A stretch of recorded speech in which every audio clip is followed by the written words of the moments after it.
नमस्कार मंडळी. मी संजय पवार.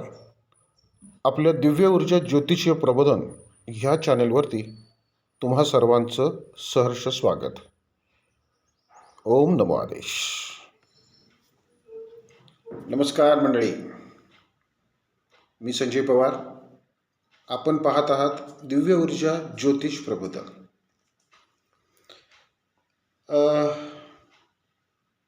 ज्योतिषीय कुंडलीशास्त्रामध्ये आपण आपल्या प्रश्नांच्या उत्तरासाठी नेमकं काय करायला हवंय या संदर्भातून किंवा ह्या विषयातून आपण हा आजचा व्हिडिओ बनवतोय. मंडळी, प्रश्न कुठलाही घ्या, अगदी कुंडलीच्या 12 स्थानापैकी कुठल्याही स्थानातला प्रश्न घ्या, आपल्याला त्याचं उत्तर वर्तमान ग्रहगोचरीमध्येच मिळणार आहे की नाही? येते लक्षात? आत्ताची म्हणजे आपल्याला प्राप्त कुंडली ग्रहस्थिती, आपल्याला प्राप्त जन्म नक्षत्र, आपल्याला प्राप्त असलेली दशा, अंतर्दशा, महादशा यांचा सगळा अधोरेखित केलेला कालावधी, या सगळ्यांच्या माध्यमातून आपल्याला आपल्या दैनंदिन प्रश्नाचं उत्तर शोधायचं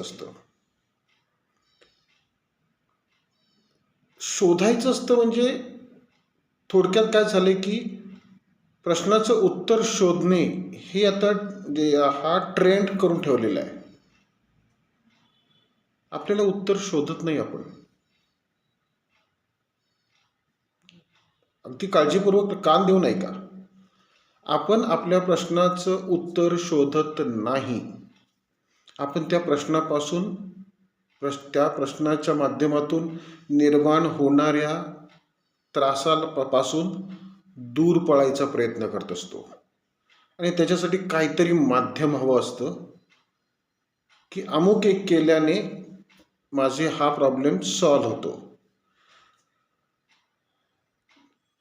नीट काळजीपूर्वक विचार करून तुम्ही तुमचा विचार करा की काही केल्यानं तुमचा तो प्रश्न सुटलेला असतो का? नाही ना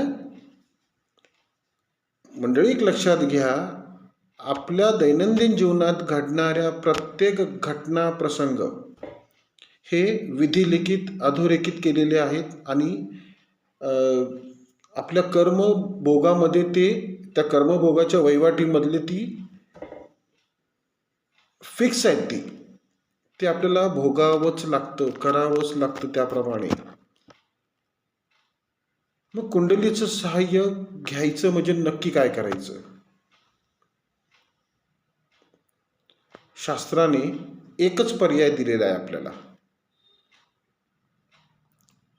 म्हणजे आपण म्हणतो ना की गुरु इतका आहे, म्हणजे 8वा आहे, 12वा आहे, शनीची 7.5 आहे, तर मग अमुक केल्यानं तमुक होईल का? काही होत नाही, काही फरक पडत नाही.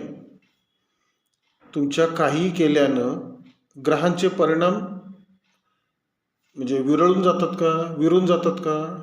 नाही ना. ग्रहांकडनं जी नैसर्गिक ऊर्जा येते सूर्यकिरणांच्या माध्यमातून, ती तर समस्त पृथ्वीवरती त्याचा परिणाम दाखवतेच ना. इथे एक आपण लक्षात घ्यायचंय की नेमकं मला काय करायचंय.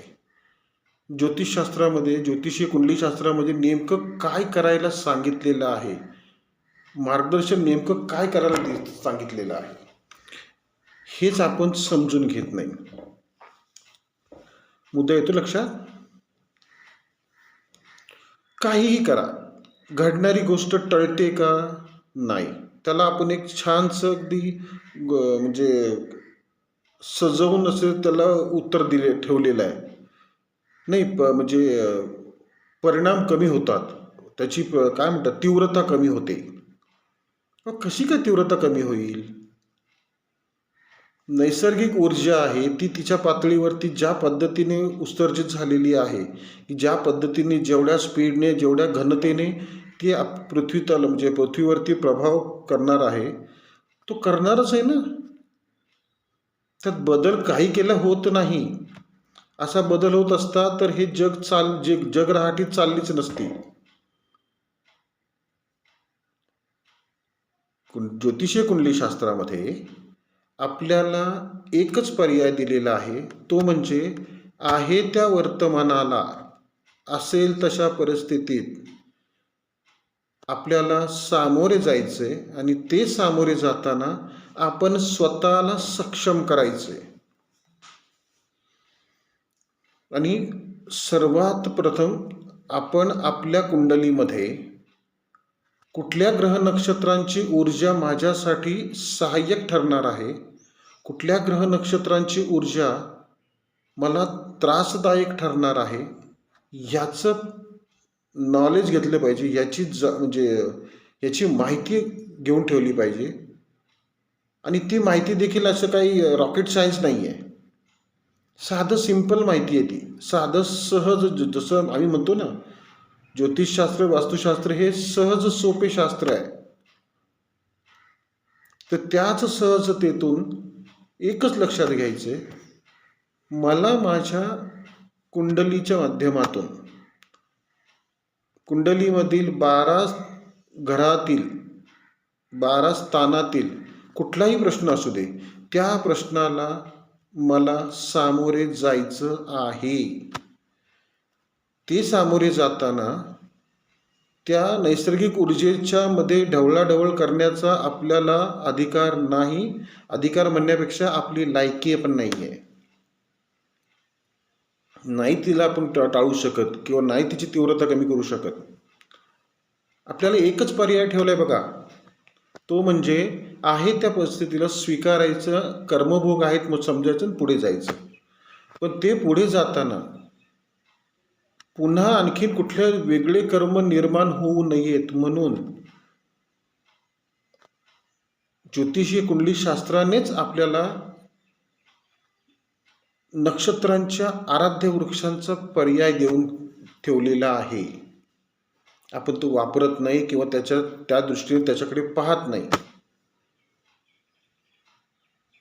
प्रत्येकाने एवढंच लक्षात ठेवायचे, मला माझ्या कुंडलीला शुभदायक कोण आहेत आणि अशुभकारक कोण आहेत त्यांचाच फक्त विचार करायचा. तर शुभदायक जे आहे ती शुभता आपण आनंदाने उपभोगतो, बरोबर की नाही.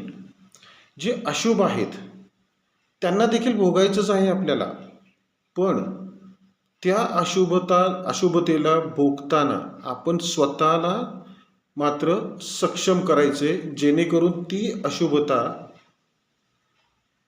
आपण सहन करू शकू. मुद्दा लक्षात येतोय. एकच पर्याय ठेवलाय आणि त्या पर्यायासाठी सहाय्य देखील आपल्याला शास्त्राने देऊ केलंय. जन्मापासूनच मार्गदर्शन करते शास्त्र आपल्याला, की बाबा तुझं जन्म नक्षत्र अमुक अमुक आहे, तर तुझ्या जन्म नक्षत्रानुसार तुला तुझ्या आयुष्यामध्ये अमुक अमुक नक्षत्र आणि ग्रह ही अशुभ फलदायी ठरणार आहेत. तर त्यांचं गोचरीतील अस्तित्व जिथे जिथे समोर येईल त्या वेळेस आपल्याला सावध राहायचं किंवा त्या ऊर्जेला, त्या एनर्जीला त्याच एनर्जीच्या प्रमाण पातळीमध्ये मिक्स करून डायल्यूट करायचे आणि त्या नकारात्मक ऊर्जेतील नकारात्मकता आपल्याला शुद्ध स्वरूपामध्ये संतुलित राखायची आहे. हेच मूळ ज्योतिष आहे.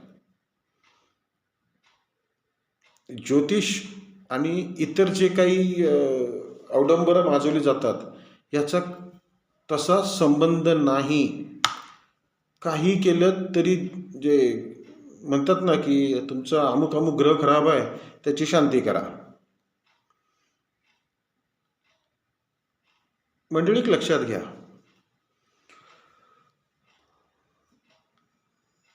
नक्षत्रांच्या ऊर्जा ह्या सर्वव्यापी असतात की नाही.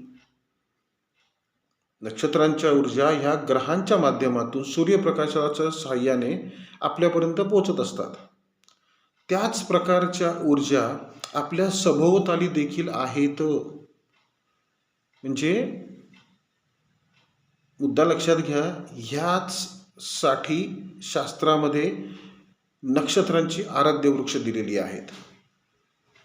तुम्हाला फक्त आपल्या कुंडलीला म्हणजे आपल्या कुंडलीची माहिती करून घ्यायची आहे. मला माझ्या कुंडलीनुसार आणि विशेषतः माझ्या जन्म नक्षत्रानुसार मला माझ्या दैनंदिन जीवनात कुठल्या ग्रह नक्षत्रांच्या माध्यमांना मला शुद्ध संतुलित राखायचं आहे, तेवढंच करायचं आहे. बाकीकडे लक्ष द्यायची गरज नाही. 27 नक्षत्रापैकी प्रत्येकाला त्याच्या जन्म नक्षत्रानुसार फक्त 9 नक्षत्र ही तापदायक असतात, त्रासदायक असतात, अशुभकारक असतात. त्यांनी तेवढंच फक्त लक्षात ठेवायचं आहे, कारण जे चांगलं आहे, शुभ आहे, ते तर आपण उपभोगणारच आहोत. येते लक्षात. अशुभता देखील आपल्याला उपभोगायचीच आहे, पण ती उपभोगताना त्या अशुभतेतील जर अशुभता आपण एका छोट्याशा प्रयत्नाने जर आपण शुद्ध करू शकलो आणि तिचं प्रमाण हे तिच्या संतुलित पातळीवरती आपण राखू शकलो, तर आपल्याला ज्योतिषाचं फार मोठं सहाय्य मिळतं. दैनंदिन जीवनामध्ये घडणाऱ्या प्रत्येक घटना प्रसंगांना आपल्याला आहे त्या अवस्थेमध्ये सामोरे जावंच लागतं आणि ते जाण्यासाठी आपण स्वतःभोवती असलेल्या एनर्जीला, ऊर्जेला फक्त शुद्ध संतुलित राखायचं असतं आणि तेच ज्योतिष आहे.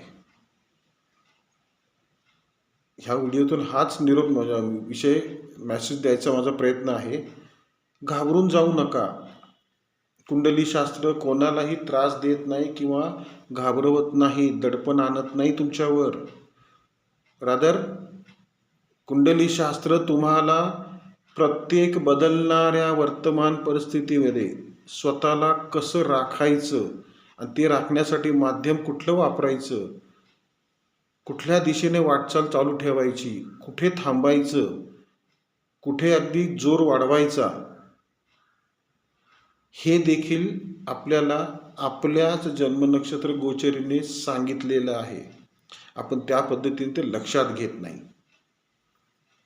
बघा, मुद्दा आवडला असेल हा तर व्हिडिओला लाईक करा, आपले चॅनल सबस्क्राईब करा आणि ह्याच विषयाबद्दल म्हणजे जी उत्सुकता तुमची जागृत झाली असेल आणि तुम्हाला जर आणखीन काही माहिती हवी असेल ह्याच विषयासंदर्भात, तर तुम्ही स्क्रीनवर दिलेल्या नंबरवरती मला संपर्क करा. आपण छानपैकी आपल्यामध्ये चर्चा घडू शकेल.